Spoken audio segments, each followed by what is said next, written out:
D'Artagnan, c'est la start-up qui souhaite préserver le patrimoine à travers des dons, de l'investissement et de l'expérience culturelle que le grand public peut acheter et finalement peut ainsi, à sa manière, concourir à la préservation du patrimoine. C'est notre 4e participation et donc cette année on a fait les choses en grand, on a pris un grand stand, un grand salon pour pouvoir présenter toutes nos activités et notamment notre activité phare qui nous a fait connaître qui était le rachat de la mode Chandonnier.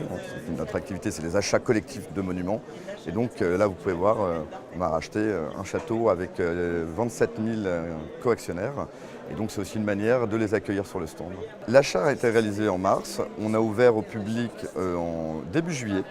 On a fait 5 000 entrées sur 2 mois d'activité, ce qui est déjà une très belle première année. Et là, on est en plein appel d'offres pour les travaux de restauration qui vont commencer incessamment sous peu. Le château de l'Ébaupinet, qui fonctionne exactement sur le même modèle que la mode Chandonnier. Pour 50 €, vous détenez une part de la société qui rachète le monument. Et donc, vous avez un accès à vie. Vous pouvez venir bénévolement participer au chantier. Et l'idée, c'est vraiment de créer un engouement populaire et que le grand public puisse aujourd'hui préserver son patrimoine et relancer finalement des projets de patrimoine. Au départ, D'Artagnan, on était parti sur le financement participatif. Donc on avait une plateforme où on déposait des projets et où le grand public pouvait finalement faire des dons.